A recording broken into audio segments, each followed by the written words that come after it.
참으로 적응을 잘한 것 같은데도 아직도 내가 몸에 배어있던 습관 때문에 아이에게 엄마가 그런 심부름을 시킬 때도 있습니다.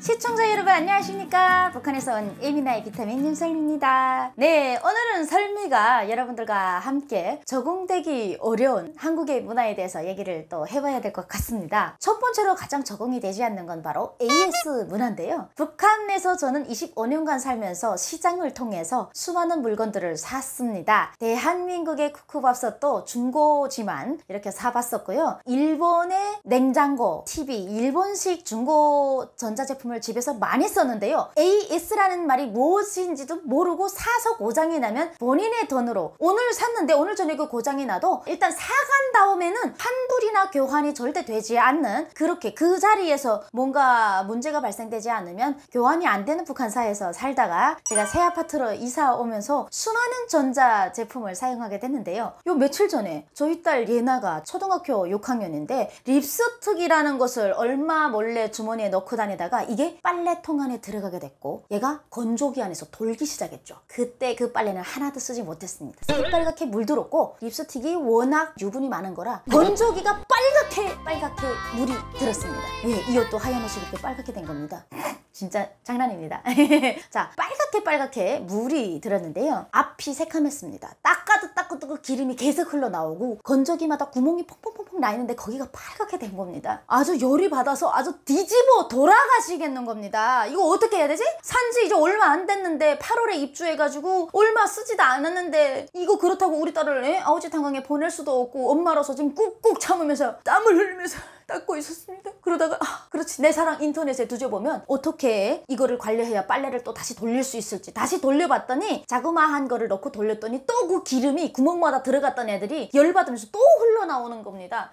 클리징 티슈로 닦아보고 또 닦아봐도 안 되는 겁니다. 그랬더니 AS에 문의해주세요 이런 게 있더라고요. 이런 게 생기면 AS 하는 거지.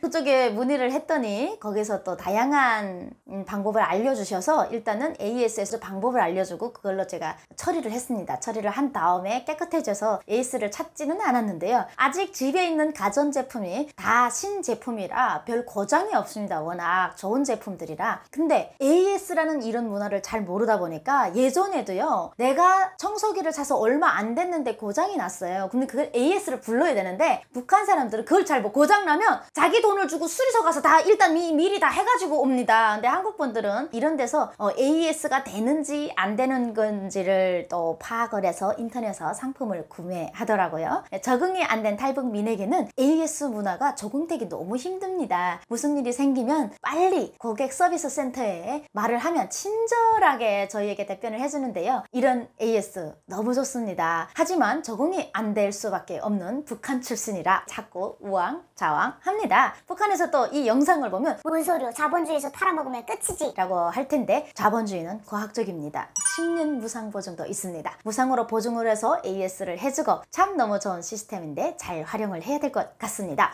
두 번째로 가장 적응이 안 되는 문화가 아이들에게, 청소년들에게 어른이 되기 전까지는 주류와 담배류를 안 판다는 거죠. 북한에서는 예전에 제 영상에 이경미라는 친구가 나왔었는데요. 이 친구의 머리에 반쪽이 아빠가 술 사오라고 했는데 애가 돈도 안 주면서 계속 외상으로 사오라고 하니까 술집에 가면 외상으로 술을 안 주고 아버지는 계속 애를 내떨구고 하니까 중간에서 8살짜리 아이가 안 가고 뻗치고 있으니까 아버지에게 폭행을 당해서 여기 반이 뼈가 다 문들어서 떨어진 친구가 있었죠. 여러분들의 사랑과 도움으로 돈 한 푼 들이지 않고 그 성형수술을 마무리했지만 말이죠. 그런 것처럼 북한은 8살짜리 아이에게 술을 사오라는 게 당연한 거고 술, 담배, 심부름을 해도 절대 거부를 하거나 법적으로 아이들에게 술, 담배를 팔 수 없다는 법조차 없는 나라입니다. 참 사회주의 지상락원이 왜 이렇게 체계가 없는지 도대체 모르겠습니다. 근데 대한민국에 와서 저는 어릴 적부터 그런 문화에서 살지 않다 보니까 제가 이제 바쁠 때 어떤 때는 딱 이게 맥주 한 잔 이런 거 좋아하거든요. 저녁에 힘들게 일하고 들어와서 그게 어떤 때 락입니다. 네, 카스맥주 한 캔 딱 따가지고 마시면 하루의 피로가 싹 없어지더라고요. 그러면 집에 들어갈 때 이제 준비를 시키죠. 딸이 어떻게 엄마 편의점에서 뭐 살 거 없어? 이러면 엄마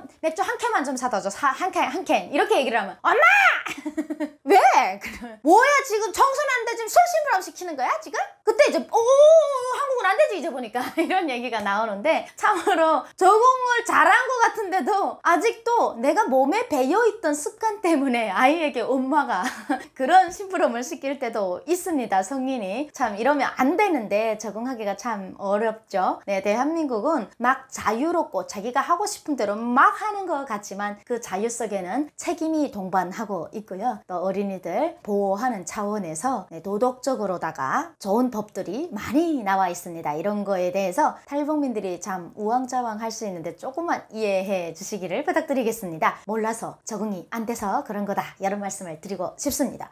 세 번째로 볼수록 감동이 되는 이 문화, 바로 모금 동전함입니다. 은행을 가던 우체국을 가던 우리 공공장소 같은 데 있잖아요. 동사무소 가던 주민센터를 가던, 그러면 꼭 빨간 열매 3개가 있는 나눔의 열매, 대부분 다 알고 있는 그 열매 통에 삼각형으로 된 모금함 통이 있습니다. 처음에 갔을 때 저게 뭔지도 몰랐어요.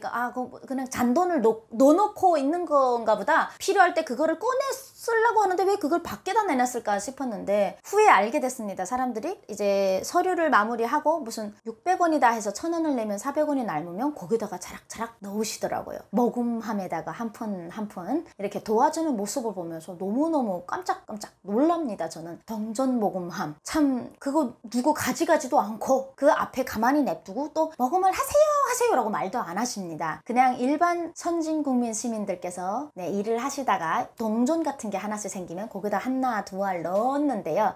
북한에서 이 돈이면 한국 돈 200원이면요 북한의 웬만한 사람이 월급이에요. 노동자 월급 500원 정도 되면 완전 이제 좀 급수가 있는 간부들 월급 정도도 될 겁니다. 500이면 4,000원 정도니까 웬만한 급수 있는 간부거든요. 근데 500원짜리도 서슴없이 이렇게 모금함에 넣는 모습을 보면서 너무 놀라는데요. 가는 곳마다 그렇게 모금함이 있고, 또 어떤 때는 제가 한국에 와서 한 2년 되던 해에 그 어린이, 진짜 그건 정말 너무 놀랐습니다. 어느 교회 앞에 그런 CCTV가 없는 보관함이 있더라고요. 혹시 아이를 낳는데 키울 능력이 없고 개인 사정이 있을 수 있지 않습니까? 거기에 아이 이름이랑 생년월일을 넣어서 아이를 몰래 가져다 놓으면 거기 교회에서 아이를 받아서 또 이렇게 키우는 그런 모습을 보게 됐는데 너무너무 감동이었습니다. 북한에 있을 때 1990년도 중후반에 고난의 행군이 시작되면서 사람들이 엄청난 아사를 하기 시작하는데요. 그때 피임이라는 것도 모르고 아이가 생기면 낳아야 돼서 가지고 정말 가난한 사람들은 내 입도 건사하기 바쁜데 아이가 나오다 보니까 밤새 몰래 아이를 싸가지고 조금 잘 사는 집 문 앞에, 대문이 좀 철문으로 돼 있고 좀 잘 살아 보인다 하는 집 문 앞에 아이를 두고 갔습니다. 그래서 문을 열면 아이가 있었거든요. 근데 키워야 되는데 다들 키우기가 어려우니까 그 아이를 이제 고아원 같은 데다가 보내고 하면 아이가 영양실조가 걸려서 제대로 성장도 못하고 살아도 제대로 성장을 못해서 15살짜리 아이가 키가 3살, 4살짜리 아이만큼 되게끔 고아원에서 자랍니다. 그런 거를 목격하면서 서로 그 불쌍한 아이를 알면서도 그 아이도 불쌍하지만 내가 낳은 아이도 배가 고파서 먹여 살리기 힘들었는데, 그런 아이를 받는 그 보관함을 보고 그것도 CCTV를 일부러 달지 않고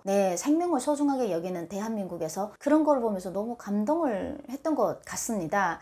네, 참 북한의 지역 같은 땅을 헤쳐나와서 정말 말도 안 되는 선진국 문화에 적응하기 힘든 땅에서 살고 있지만 그래도 얼마나 행복한지 모르겠습니다. 누구보다도 저희 탈북민들이 이렇게 감사함에 느끼는 이유는 바로 살아있는 지옥을 경험하고 와서는 아닐까요? 이런 생각을 해보면서 우리 자유민주주의 대한민국도 함께 굳건히 지키자는 부탁 말씀드리면서 오늘 영상 마치겠습니다. 영상 의미 있으셨다면 구독과 좋아요 부탁드립니다. 알람은 사랑입니다. 그죠?